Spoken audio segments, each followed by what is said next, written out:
Good afternoon, everyone. Good morning and good evening for those who are on other areas of this world.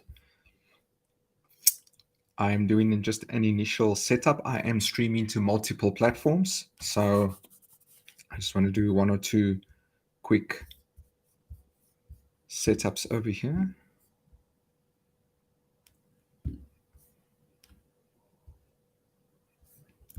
Okay.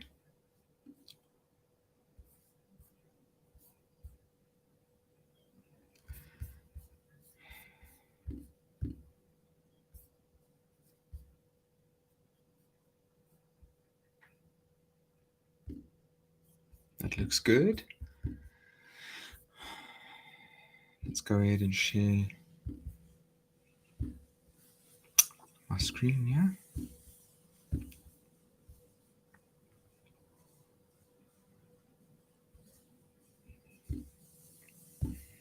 And there we go. We can switch that on. Looks good.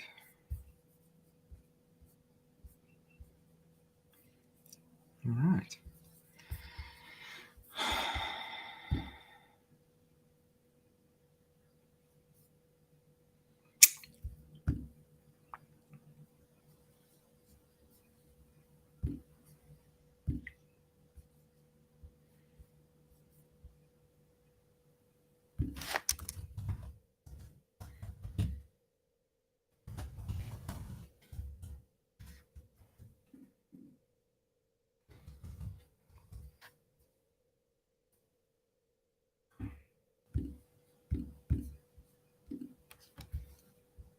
Here's a caption.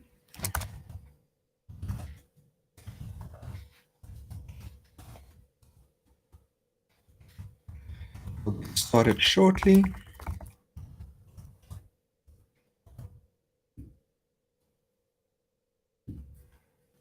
Show that on the screen. And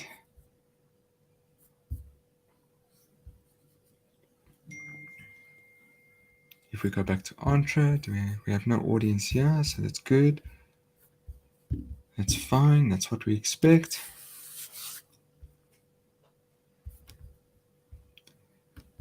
Okay.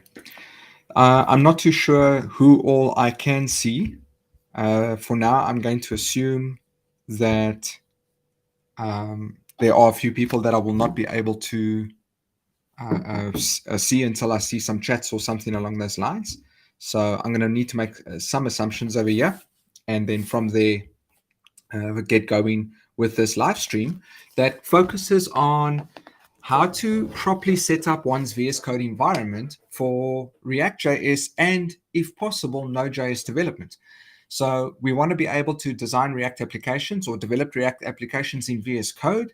We also want to be able to use very similar VS Code setup so that we can just work directly in Node.js applications. So it can't really be specific to React.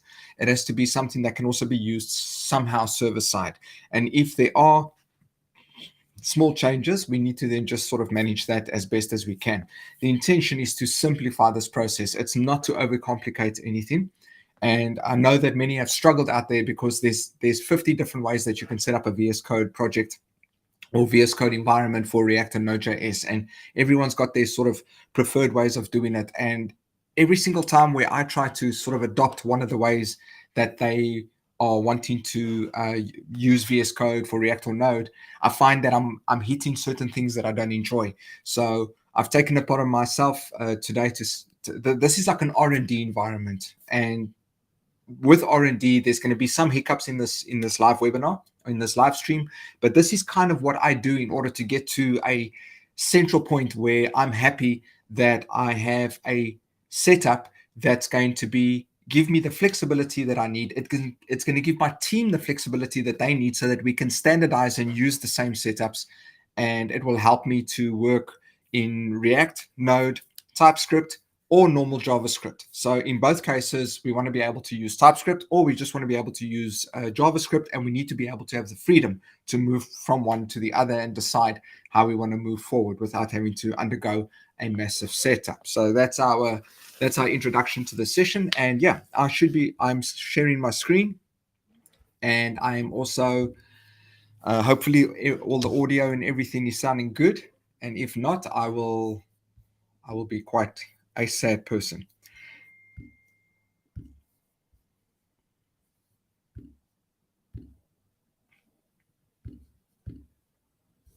Okay.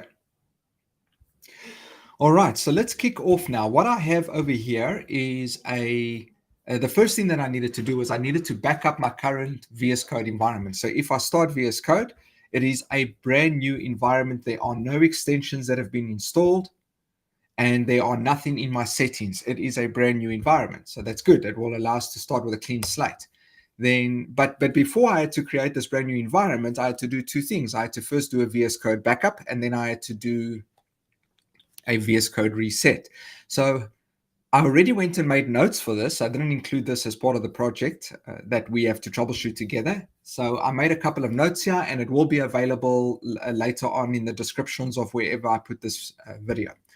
So the first thing we need to do is back up VS Code. And to start that, we need to copy the VS Code extensions into a backup folder. So here's where you can find the VS Code extensions either on Windows, Mac, or Linux. And you'll see that on my side, I did copy my extensions, and they are here when I need them. Then the second thing that I needed to do was I needed to copy the VS Code settings.json file, as well as any snippets that I had. So coming back over here, you'll see there's my settings.json that I copied, and a couple of snippets that I had created on my side as well. So it was safe for me to now go and completely reset my VS Code environment. Anything that I do land up losing will be very small risk for me. I'll get over it. So now you know how to back up. But the second thing we needed to do is we needed to actually reset our VS Code. To do that, we need to delete the code folder that we found the settings.json file, which was over here. So we just navigate to it based on whether we're Windows, Mac, or Linux, and we delete the code folder.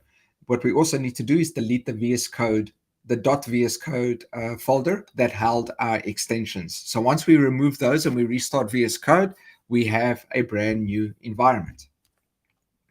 Okay. The next thing that I did was I went and grabbed I used Create React App for now. Remember, this is not focused on how we're going to set up an actual React project for React development. This is how we're going to set up VS Code. And I see I got a couple of people joining, and I just greetings to everyone. Thanks so much for spending a little bit of time here with me. And remember, this is an interactive session. I really don't mind. Throw your questions. And if you see that I'm not doing something right, this is a wonderful time to sort of jump in and say, John, you know what? Rather do it this way for these reasons. I will give you credit for that effort. And you help us create a practice that most people are going to appreciate and use moving forward, which I do feel it's too fragmented nowadays. Coming back to this, I'm going to go to npm. I'm going to go to CRA template. These are the Create React templates. So the one when you usually create a normal Create React app, or whatever you want to call it, this is the template that gets used. You see it's quite popular as well. All right, so this is the template, but you'll notice that there's a couple of others that all sort of have certain pros and configurations. But what we're going to do is we're going to go to the CRA template TypeScript, which is the base template for Create React app, but it's just set up using TypeScript standards. And we want to do that. We want to be able to know that we can, in fact, work with TypeScript application. And then, obviously, we want to know that we can just go with JavaScript as well. So we don't care about Redux and other things right now. We just want to go with a basic template. Now, I've already downloaded this, and I already ran the command that would say npx create react app using the CRA template, which was TypeScript. Now, I don't know if you know how to do that, but if we take a look at this npm, and some people wondered if I was if the Bleeding Code channel was dead. I'm sorry if I haven't been posting videos, and the good news is that I'm back in action, and I've got so much that I need to sort of show everyone. But it's just been an unbelievable year. I spent the most of 2021 trying to get over what happened in 2020 with COVID and everything. And my plans for this Bleeding Code channel just did not go the way I had seen. I had to go hands down in projects and pay the bills. But we are in a good place right now, and I've got some exciting things that I want to bring to the table via my Bleeding Code channel. And these live R&D sessions are just one of the kinds of webinars and live streams and things that I'm going to do. I'm bringing out a couple of new series. I'm going to bring some Web3 tutorials for Node.js developers, so that if you've got Node.js skills, you're going to be building blockchain applications. Trust me, there's a lot of stuff there. I've done much in this last year, and there is much to teach everyone. So I went inside here, and if you want to go and create your own version of this, then you just run any of these commands, depending on if you want to use yarn or npx to save us a little bit of time. I had already done that on my side, and you'll see that I've got my app in my downloads folder, and inside there, you'll notice that it looks like a TypeScript setup. And so that's all good. So I'm going to take this folder and I'm just going to bring it into my empty VS Code environment so that we can start seeing what's happening over there. Sure. I'm just trusting everything. All right. So I've got my app over here, and the Node module should have already been installed when I created the app. And if I open up the embedded terminal that's integrated with VS Code, I should be able to just type README says what? npm start, right? npm start. So I'm going to, by default, open Chrome because I'd like it to load in Chrome. And let's npm start. If the text looks small, I'm definitely going to boost it when we get into the specifics. So right now we're just focused on, there we go. So we know that the app's running. It's a base template app. It should have run. There shouldn't have been any reason for it not to. So now what we want to do here is we've got a React app that's TypeScript enabled. So now my next step, Beaver codes, John, the file list on the left isn't shown fully. Is it being cut off? Ah, I see what you mean. There we go. Sorry about that. I'm curious what's happening over here.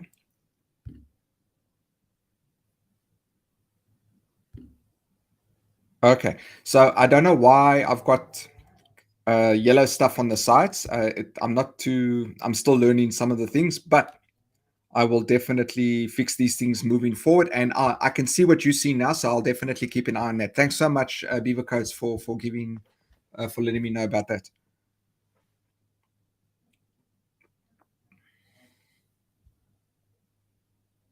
Ah, interesting.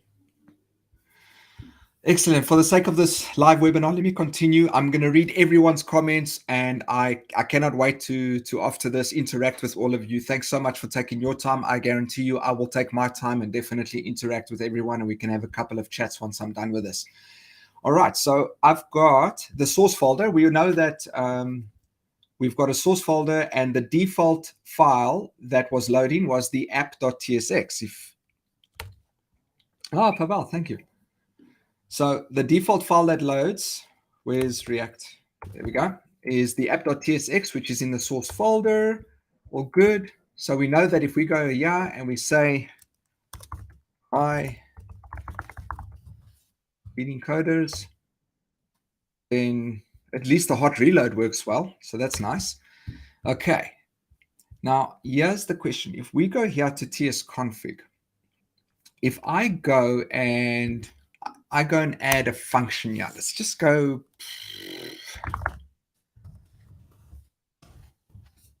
Let's create some sort of arrow function. I'm going to make this a bit bigger just in case. There we go. That should look, the size should seem decent enough. If I go inside here and let's say I do a little bit of spacing like that, and I go and save this. Right. So we've got a warning. Test function is sign a value but never used. Okay, so that was cool. When we saved the file, then it's showing us that there's an issue with the linting inside this file. So we created a test function, but it never got used. What we also see over here is there's a little bit of styling happening. So if I go here and I say, listen, let my variable is equal to, I don't know, nil and semicolon, and then I say print, or what am I doing? Console.log, and we'll call it my variable 2. Okay.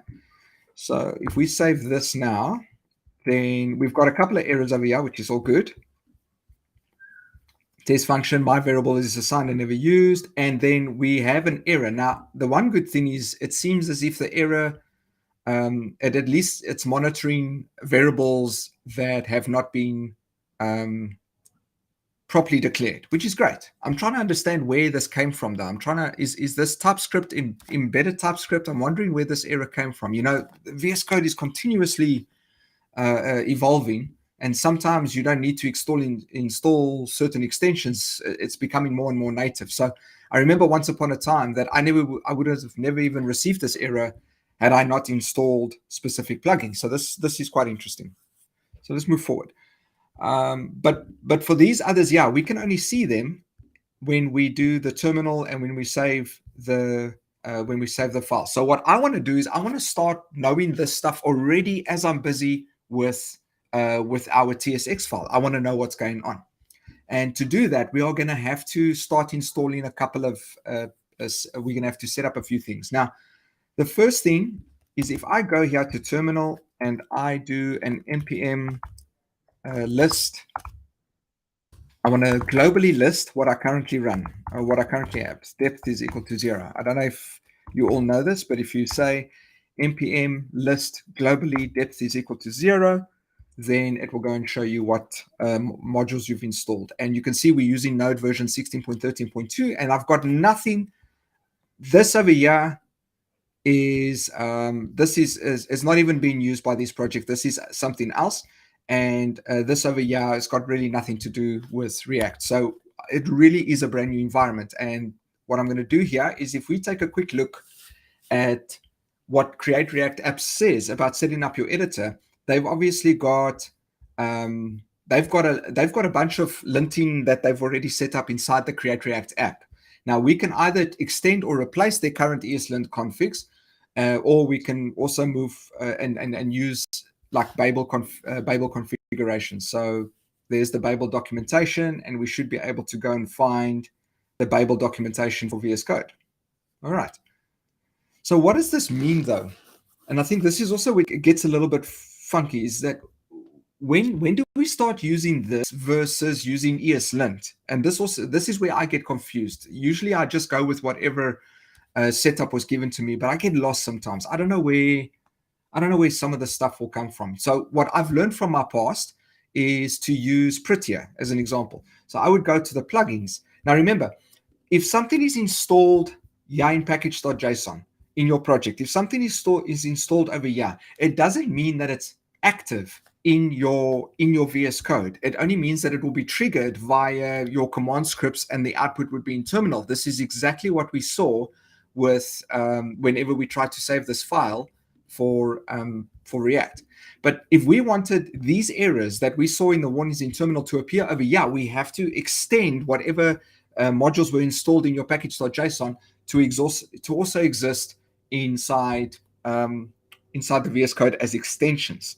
So what I want to do is I want to use two that most of the time everyone speaks of, and in my experience, I've also felt that they are pretty good options. The first one is Prettier. You can see over here, it's got a pretty decent rating. I'm just trying to see, is there like a new one? 21 million downloads, relatively good feedback. And where's the details? Why is this? Okay, so this I need to zoom in out just a little bit. So Prettier, it seems like this is the right one to use. Install the VS Code extension, search for Prettier code format. Install through VS Code extensions. Okay, so that's the one that we have over here. So I'm going to go ahead and install this. I just want to quickly see. To ensure that this extension is used over other extensions, you have to set it as the default formatter. So let's go and install it. We know that we want this for now until someone else can maybe come to the chat and recommend something else. I'm going to take 10 seconds and just see who else is over here. Caleb via Entra, just so that you know, there will definitely be a recording of this on YouTube and I will send you a link. Don't worry about it. I'll make sure that everyone knows where this is. And there's going to be official tutorials that will be created as a result of this. So don't worry about that. All right, so we've created this and now we want to make sure that we set it as the default format in your VS Code settings. This can be set for all languages or by a specific language. So yeah, we've got examples of how they would set it up. So we would go to Code, Preferences, Settings, and we can choose two options. The one is to open up the settings file, which I think, yeah, there we go. So we've opened up the settings file. That's one option. And then the second option is you could actually in the search, you could try and do a search over here, which will, what was it? Format on save. What did they say? Default formatter. So if we had to try that, default formatter, here we go, editor default formatter. Now, I mean, you know, it should, the search is pretty good. You could get lost over here. I would prefer rather being safe and copying these values. So here's this is the default formatter for any kind of editor. So if I go here, I'm going to click on the settings file and I'm going to put a comma because this is JSON. I'm going to put inside there that the default formatter needs to be Prettier VS Code. All right, that's good. Now, what they're showing us over here as well is if we want to be specific of which formatter that we want to use, then we can say, listen, for JavaScript editor, then use this. Otherwise, for another kind of editor, use something else. So that's good. That's good. I'm going to go ahead and close this. And let's see if I close and reopen app.tsx, is it going to start letting me know about a few other things? So let's go and remove this console.log. We're happy that it's telling us that there's an error, but it's still showing that no problems have been detected in the workspace. Okay, so, and we can see at the bottom that it is running Prettier. So why? What is wrong over here? Why is this not giving us what we're looking for? So let's go to the extensions and let's just read a little bit about what's happening here. Let's go down here.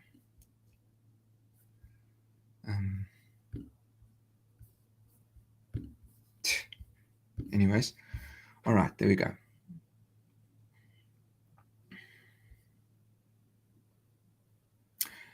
We've got format on save. I'd like to grab that just now in a moment. This extension will use Prettier from your project's local dependencies recommended. When the Prettier resolve global modules is set to true.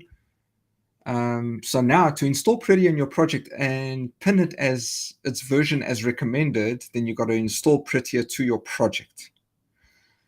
So that's what's missing on our side. Let's give that a chance. Let's go here, open up the terminal, and we are going to install Prettier, save it to our dev dependencies, and save the exact version, which will be the current latest version. So if we go down to package.json, we can see that it already installed it, and it installed it as a dev dependency because we do not need the Prettier module when we do a production build of this application. That it's unnecessary. So it's very important that we don't unnecessarily store like these things as well. I must be honest.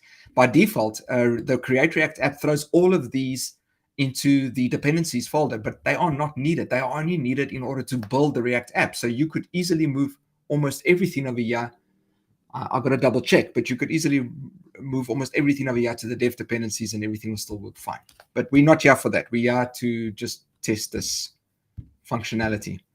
So now I've installed that and I go back into the app.tsx. Am I being told about anything? If I save, nothing's happening. We're still not getting what we need. I mean, but yet if I go npm start,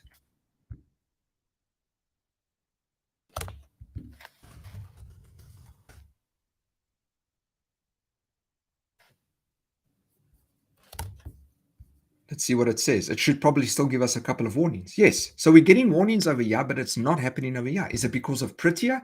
Yes. Maybe Prettier is only focused on how it will look inside the editor. Maybe that's the problem. And what we actually want is ESLint. So let's rather go to ESLint because that's what they're using. They're using ESLint.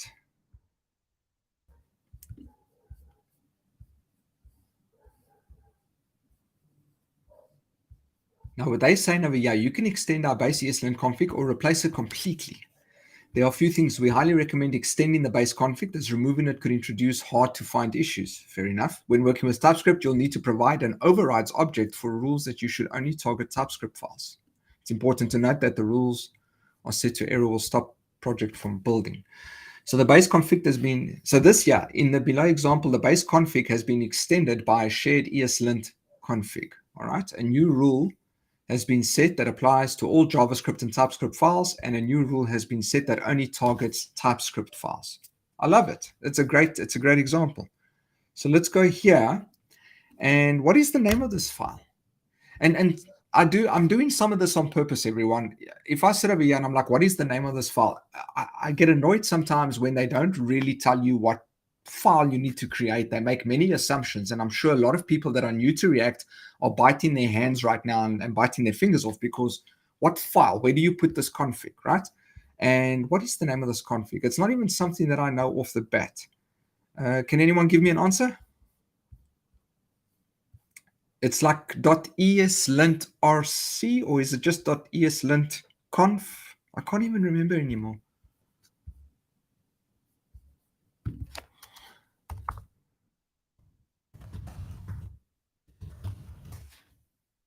On Google, give me the answer.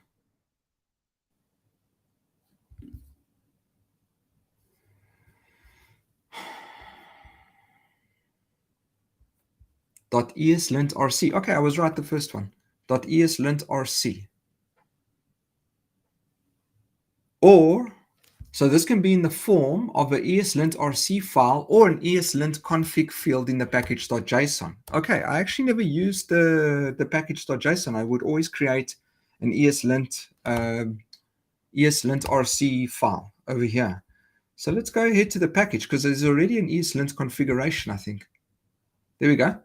So the ESLint config currently extends React App and Jest for testing. So if we go back to what they were recommending us, this is what they're saying the base config has been extended. So here's the extends React App and shared config. Now, the rules and overrides. So this is a bit confusing.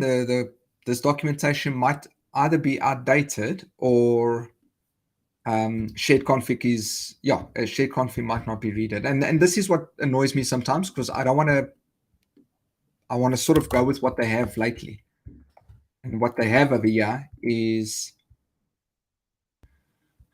it extends React App and React App Jest, no shared configs. I don't know if I'm going to break this now, but let's go with rules, additional rule warning. Now they're saying over here, the base config has been by shared ESLint. Maybe I do need to add this.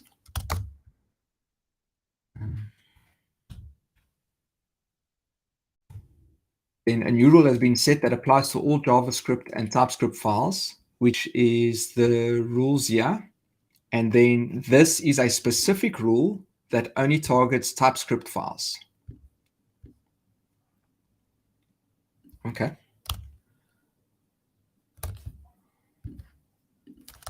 Interesting. So this over here, additional TypeScript only rule is warning. Let's just save this for now. Okay, so we're still not getting anything here because, like we said earlier on, anything that's inside the package.json is not, it won't work directly inside the editor until we have the relevant extension installed. So yeah, we just go for ESLint, I think. Okay. This seems to be the official one. I'm usually worried because sometimes they will create a brand new extension and then you land up installing the wrong one. I'll give you a good example. If we go to standard.js, and if you go to this one over here, you got to read very carefully There we go. Warning, this extension version is no longer actively being maintained. There is a new version. So be careful of that, everyone. I hope that's a valuable tip. Just because it's there, it doesn't mean it's just there for compatibility purposes, but they don't really show you that it's the latest one. You sometimes have to read between the lines.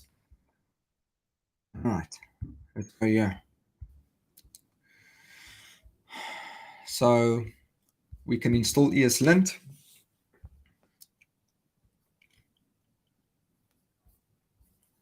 We're half an hour into this, and I'm going to take a quick glimpse at some comments. It seems like all the comments are fine across the board. I don't know how many people are still watching. This is a brand new kind of live stream I've done. I don't know if this is a boring live stream or if people are actually taking anything away from this, and this is actually something valuable. But what's happening over here is I am every year, I would say every year, I go and make sure, is this the best way to do something? Is this the best way to set up VS Code? Because things change all the time. VS Code comes with plugins and built-in features that you no longer need the extensions. So I thought about for 2022, I've reached a point where I need to do this again and set up everything properly. But why not bring the community in to work with me and obviously bring forward any recommendations? And the other thing is I'm going to create 2022 tutorials. It's going to fall under a new series that I'm going to be working on, which is Node.js production practices, which includes these kind of setups that can be used by the entire team. And obviously, there's a lot more that will come through for this. So for those who are still online, I'm very curious what you think so far. I'd love to get some maybe advice on how these webinars can move forward a little bit more efficiently, and if it is actually adding value or not. Please feel free to give me some feedback while I'm busy over here. Okay, so I've installed the ESLint and the folder, and it's looking for this, or you can do this command or by running the ESLint command. So yeah, they don't really mention, and I think this is a tricky part here, because even though we've installed this ESLint extension over here, I don't think it knows that the ESLint configs are in the package.json. We'll see that now. It seems to want the local ESLint RC file. So we'll take a look at that now. Let's close all of this. Let's reopen. I'm still not seeing any problems over here. But having said that, we have to probably be a little bit more specific about what kind of problems we want displayed. All right, so let's go and configuring. Okay. So yeah, is an example of an ESLint rc.json file. So that's what we're going to go and create.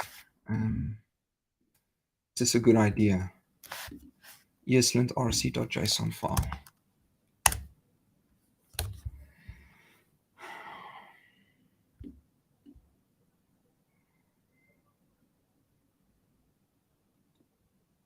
Let's grab this rule. Let's grab this rule quickly before we even create this rc.json file. Let's see if it can read the package.json. Here's the rules. Save this. Okay, we're happy over here. And if I go into app.tsx, are we seeing anything? Nothing yet. Nothing yet.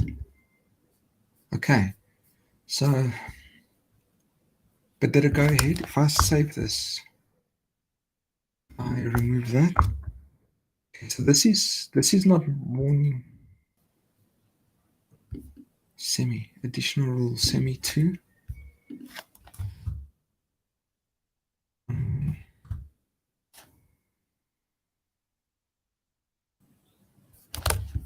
All right.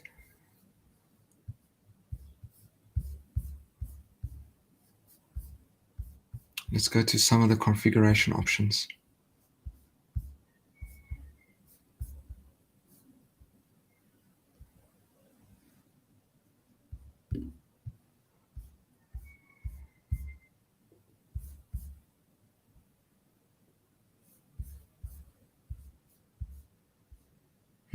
This is always a pain.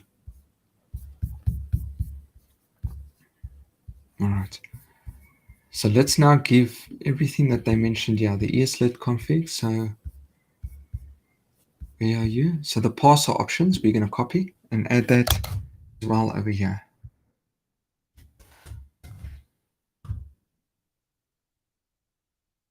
Issues found. So what we're going to do now is we're going to create this ESLint file. I think it needs it.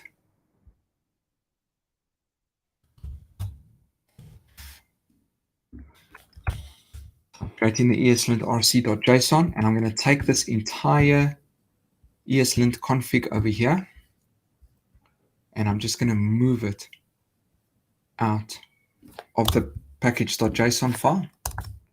Save that. Put it inside here.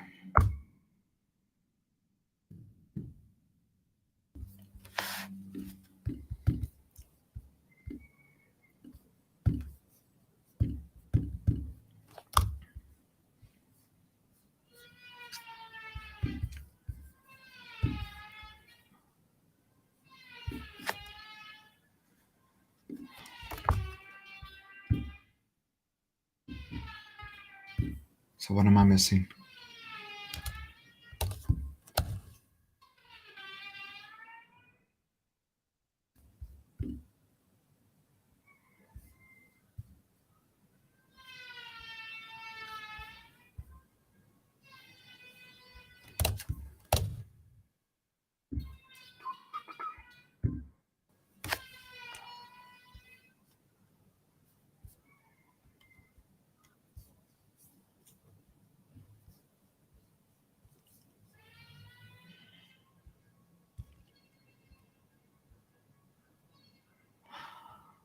So you need to have ESLint installed, and let me guess, it's not.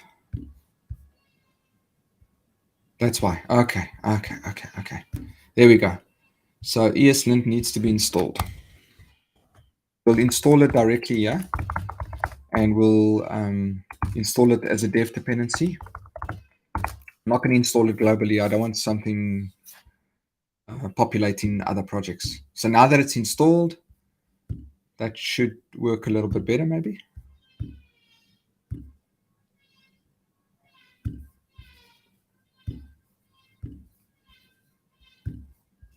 If I'm putting these rules here, that should apply to everything, whereas this should only apply. But if I put semi, yeah, will that make a problem over here? Nothing yet. Damn. All right.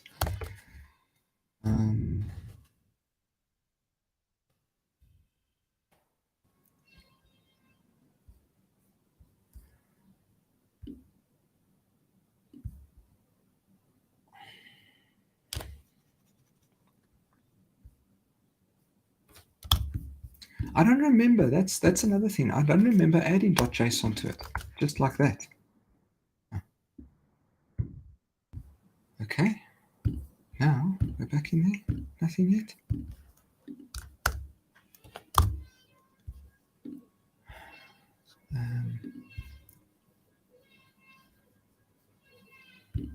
Okay.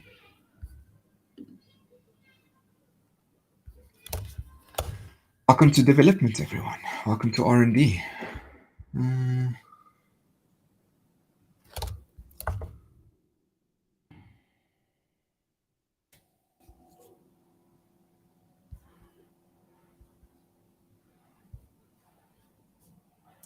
So according to this thing, I have done everything that I needed to do.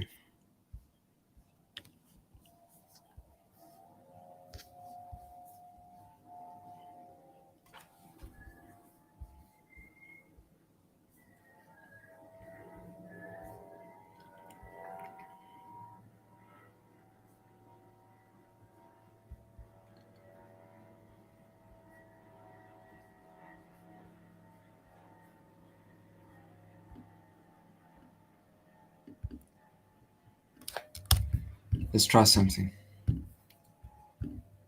Because this is not going as planned, I'm going to remove this. X ESLint.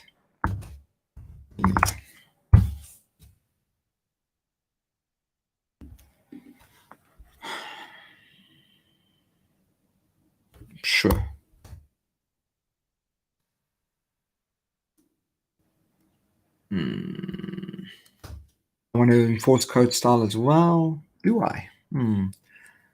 JavaScript modules. Is it JavaScript modules? Import, export. Require exports. Let's do JavaScript. It is React. Yes, our project does use TypeScript. Where does your code run? Browser. It's a UI. Use a popular style guide. Now let's answer some quick questions. What format do you want your config file? The JavaScript is fine. I suppose tabs. I use single quotes. What line endings do you use? I suppose Unix. I'm on a Mac. Do you require semicolons? Ooh, this is a question that could stir a lot of discussions. But most people will say yes, and I think for this I'll say yes. But to be honest, in the real world, I choose no. I don't use semicolons because I know where they are needed, and for the rest of it, where they're not needed. And I prefer having my code have less is more. Let's put it that way. But for now, let's say yes. Would you like to install them now with npm? So what do we need? Fine. So yeah, we're installing a bunch of additional things, and I don't know if you all agree with me, but where's the disconnect? If we read online, why did we have to struggle like this? And I think that's what I get upset with. So now at least I've got a video that's showing, I can go back and see exactly, because a lot of this is just unnecessary. It's very difficult to document what you're doing. I needed to record this. So here's the .eslint rc.js, and we can see here that they've populated some stuff for us, but it's not. It's extending the plugin React recommended and the TypeScript. But now, do we not include what they said that we needed to include in the Create React app site? That's my question. But the good news is, it's found 26 errors, and now we can see that there are spacing errors and all kinds of rules that are failing. Now this is great because we don't need to rebuild the app or run npm start in order to see what the problems are. We can now see it directly in the editor. This is what we wanted. All right. So if I try and save this, nothing's going to happen. But now here's another good thing that we can go and set up in the preferences, in the settings, and it is the format on save. In the editor, format on save, let's controls if the format on save, yes, and we choose the file. So now if I go inside here and I save, you see it automatically added the semicolons, it automatically applied some spacing, and but now we've got a different problem because Prettier is conflicting with ESLint. Now we love Prettier, we do want Prettier, it's going to help us in many areas, but it's conflicting with what ESLint. ESLint is validating what's right and what's wrong. Prettier is what's responsible for fixing what's wrong to make it right. Okay, so for example, I chose single quotes and there's double quotes all over the place, and I chose tabs when there's actually spaces all over the place. So this is a problem for our ESLint file. Now what we can do is we can go and maybe say the indentation can be, yeah, so let's do tabs. Maybe I should have done spaces. I don't know. And I think I need another setting over there. So let's maybe make a tab again. And then we now need to go to a Prettier configuration. Let's quickly go to Prettier.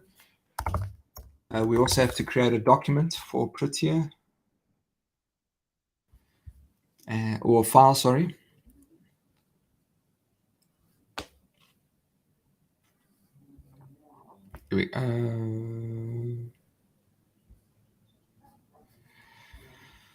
Where's that file?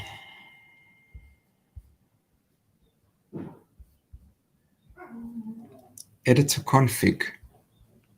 I think it was called something else. Prettier configuration file.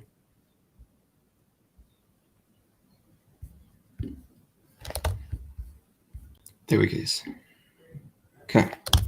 So we're going to go and create a Prettier configuration file, which is, and we can go here and we can do it. Maybe let's do it in JSON format. do something like this. Trailing comma ES5. Semicolons false. Tab width is 2. Single quotes is true. So I'm gonna say semi is true. Trailing comma, I'm gonna leave that out for now. What I care about is that it formats this app.tsx so it stops conflicting with our ESLint. So if I resave this now, it did a great job fixing all the double quotes to single quotes. So that's a great start. But now it's saying that it expected an indentation of 1 tab but found 2 spaces. So we can go here, tab width. What I would do is I would actually change the ESLint to be 2 spaces. That was a silly mistake on my side. So what's it? ESLint indent. So we should be able to just search indent, and it will give us the indent rules. There we go. So it should give us an error. For example, 2-space indentation. So we're going to give that as an indentation. An indentation error. That's going to fix our problem. There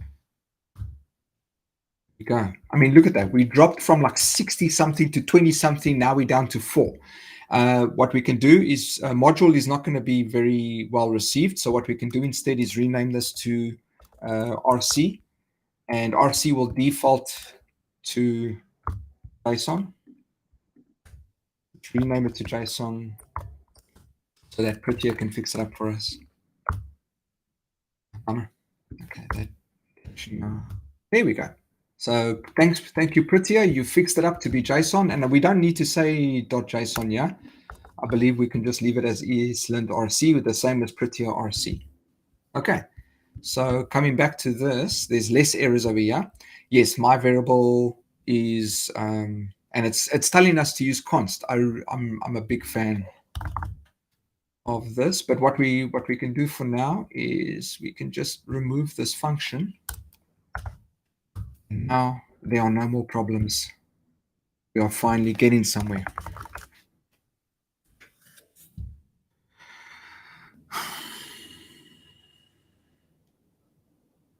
All right. No errors, no errors. We are finally getting to a point where everything seems to be working fine. What I want to do is I want to see if I'm able to use a normal JS file. So let's close everything.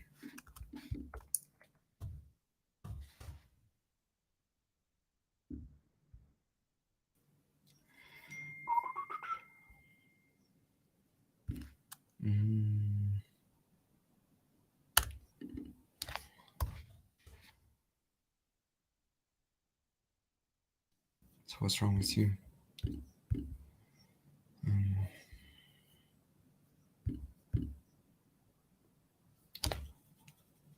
Oh, there's something we can put for Prettier for test files.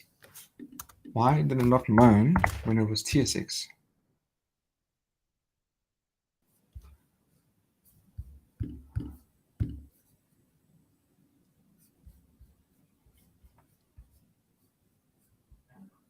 Is anyone online that could help me understand why this kind of issue occurs?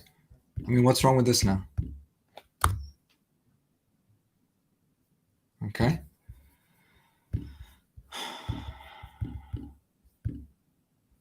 So this seems to be happy. I think we're ignoring when it's a TSX file. And TSX. So yeah, obviously we are going to, we just want to know that we can run normal JavaScript and not have any errors. So if I go here, npm start. I'm reading one here. Don't you have some blueprint for basic setup like this? To be honest, it's my environments. I've got about probably almost 25 different React apps that I've been using, and all of them are based on a very old school style of setup of when I finally went into TypeScript, which was about 3 years ago. When I finally went in there, I've got a TypeScript configuration. But every single time I want to download or use someone else's React library, then I find that my configuration and setup is just not working for me. And then there's constant conflicts. What I need is a little bit of flexibility. I need to somehow set up my configurations and my VS Code environment so that if I do land up importing some sort of React app that's now moaning, somehow I can apply my setup, apply the rule configs, and then I'm able to work in the React environment. I do have basic setups, I do, but they're very outdated. And I think this is what I'm doing today. You know, it's a weird kind of session. It's the first time I've done a live stream like this, and this is usually what I go and do is I go to the core and I want to know, as of today, the 13th, or what are we on, the 23rd of May, what is the practice now for setting up your TypeScript app? What is the practice for setting up like your React app and setting up your VS Code? Because a lot of the things that I referenced today was based on 2022 articles and not the old 21 or 2020 articles. So this is an R&D session, and I'm here to sort of, I do have stuff, but I'm here to kind of see what are the docs telling me. And the frustration is that you saw earlier on, you go onto the React docs, they make a lot of assumptions that you know certain things when you don't in fact know them. And I do get frustrated because their suggestions conflict when you with stuff that actually does work. When we were trying to just use what they were using, I don't know, maybe I did something wrong.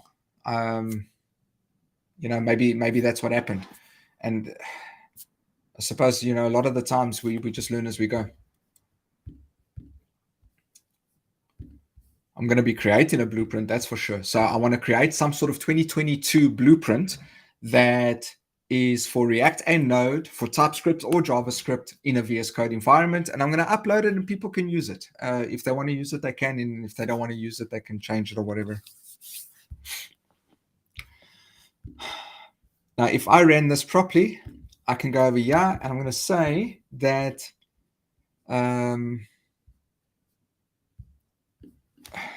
this is no longer TypeScript. Okay. So at least that's fine as well. So I can choose, and if I go here, npm run build, that will obviously build our TypeScript file. And if we can go and take a look at what we have in our TypeScript configuration, this is the default configuration that came through. We can see that it's looking at the source folder.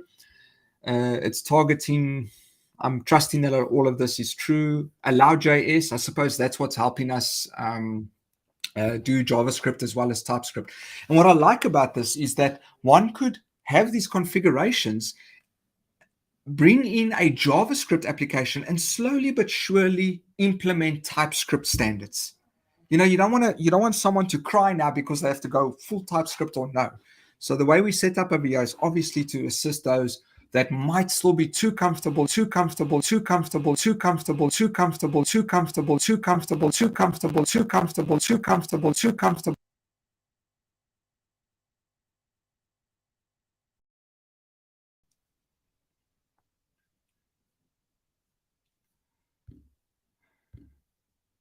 And here's all our code. Everything is playing nicely. So what I haven't done in this session is I haven't done what happens if we are a Node application now, of a standard Express app. So what I want to do is I want to set up a very basic Express app. Let's go quickly find one. All right, basic, simple, Express, boilerplate.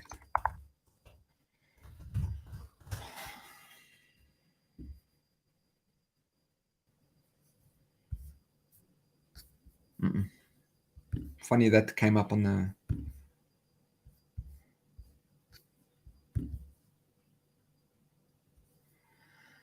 This is a pretty good one.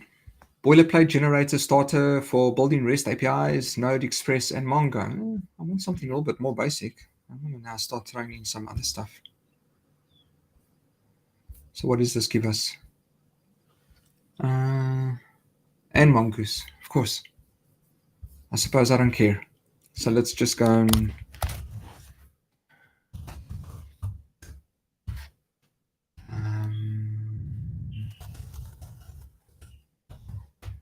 Express.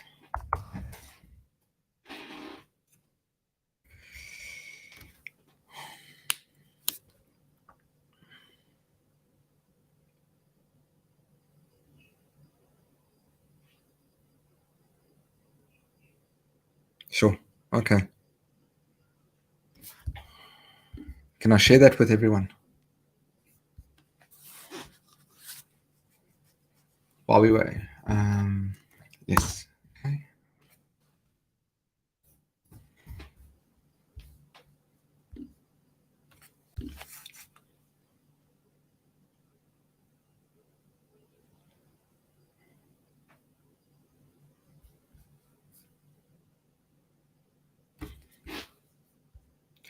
It's good to know.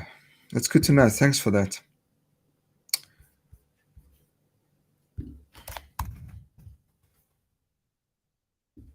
Just check the other chats quickly.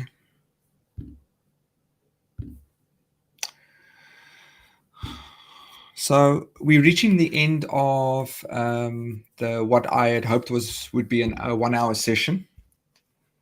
Tell me, sorry, I don't want to say your name wrong, but I've got a few people that are watching over here, and I think if you don't mind, maybe just throwing in the comment chats, what was your opinion of this webinar? What can I do better? Was this actually worthwhile? Obviously, everything that happens inside here, I take and I start converting into proper tutorials and following, and I will do a lot more online research in order to follow best practices. But I thought it would be great for people to see how I jump in and test things and try to do certain things. It felt like it might have helped for a lot of people. So let me know your thoughts in the comment section on Entra and on YouTube. I would really appreciate a little bit of feedback. While we're doing that, I'm going to be opening up a new VS Code window. I'm going to be bringing in my Express app.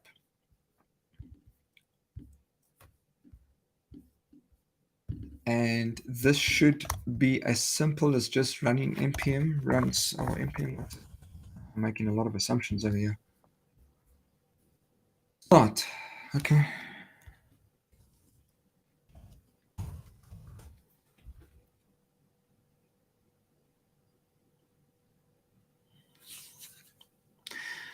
This, for me, is quite overkill, but okay. What I care about is if I go into the source folder. Oh, this is not, okay, this won't work, hey, because it's not TypeScript. But they have got, here's the Prettier source file, and they just force in single quotes and print width. Okay, that's good. And they have an ESLint configuration as well. Now, this is where things might get a bit tricky now because I've got to somehow make sure that is there a way to go with one ESLint and one Prettier configuration across a Node and React app and have it just dynamically know when it is in fact referencing React and when it is in fact referencing server-side Node.js. Those are going to be my next steps over here. So I've still got a little bit of work to do, but I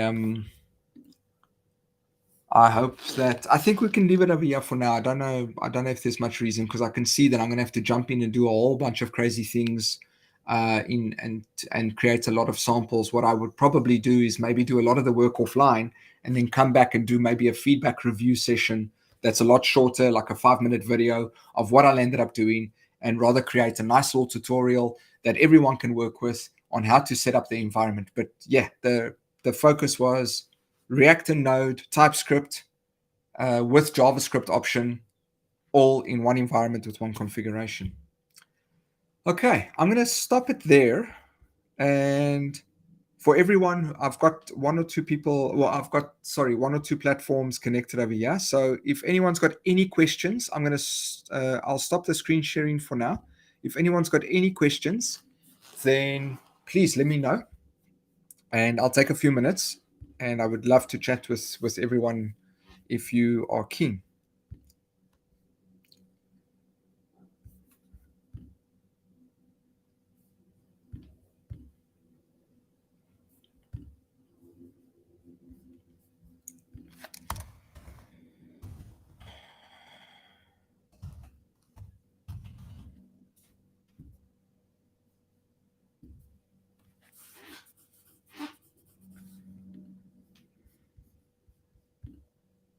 Everyone seems relatively quiet. Okay, I'm getting some. Oh, I'm getting some compliments. Parkerazzi, thanks so much. Yeah, if you felt like I see you were just listening. Thanks for doing the class. I assume based on that feedback that you enjoyed this and that you took something away from it. But if you haven't yet, maybe follow my Bleeding Code YouTube, subscribe to my Bleeding Code YouTube channel so that when the official tutorials come out, then at least you'll be notified. And just in case you're wondering, it's youtube.com/bleeding code. Send that through to you there, and I will also put that.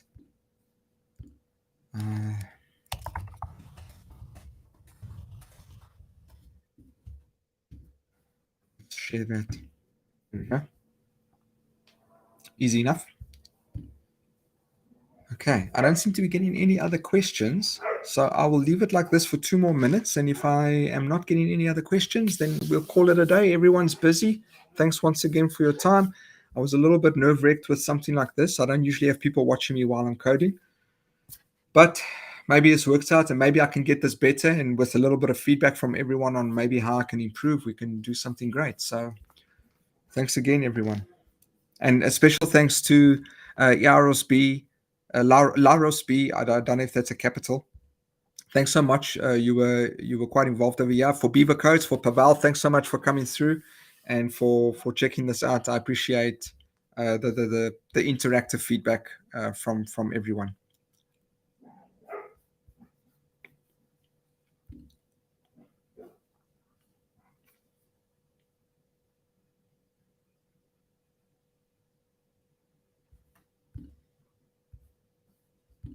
Okay, all good. I think everyone's done. I'm going to